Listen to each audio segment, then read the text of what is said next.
Subscribe to our channel to get the most exciting contents and don't forget to hit the bell icon or else you will miss every bit of excitement. Causality, cause and its effects. This is a short presentation from us at Team Third Eye. Science fiction, historical records and a decent physics has gone into the mix. We all hope that you will enjoy listening to this series on Spotify and YouTube.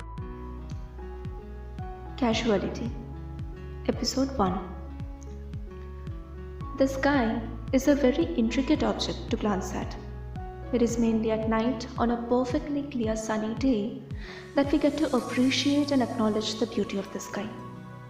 The window to the outer worlds, the planets, constellations and galaxies. It always intrigues us whenever we look up. However, many of us do not realize that we are actually peeping into the past. The sky presents the panorama of what once was, the universe. Since the galaxies are so very far away, even their light takes millions of years, sometimes even more, to reach our eyes. And by the time it reaches us, the galaxy would have taken a new shape, a new form, or would have been completely destroyed. There have been many apprehensions regarding the possibility of time travel. It seems either we think our past was a much better place, or we are so much excited about the present that we cannot wait for the future. So, does nature allow it? Is it within its rules that we can actually skip back or leap forward? Well, we do time travel every single day. Time travel to the future is an everyday reality. Blame Einstein for it. The general theory of relativity had predicted that when a body is at motion with respect to another stationary body, it has slightly aged slowly than the stationary object.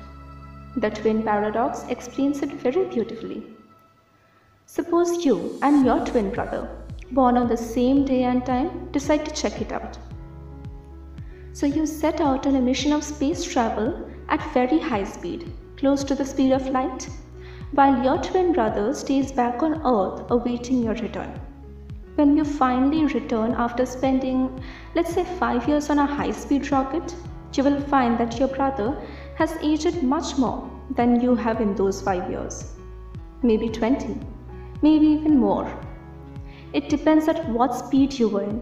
It is rule of nature and there exists hardcore mathematics to justify this truth. It is a living reality. It might be a little tricky to gauge at first thought, but it happens to us all the time.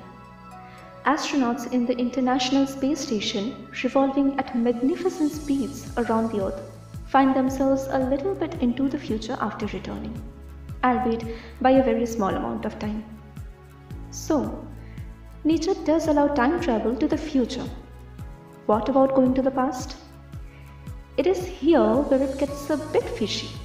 Stephen Hawking proposed that going to the past is forbidden by nature as it would destabilize the entire chronology of events and the system would fall apart. He called it the chronology protection conjecture. However, no one has been able to firmly claim that time travel to the past is absolutely impossible.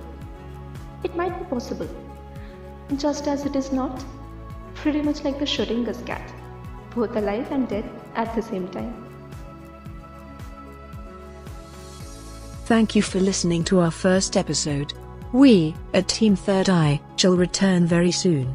Till then, stay happy, stay healthy, and goodbye.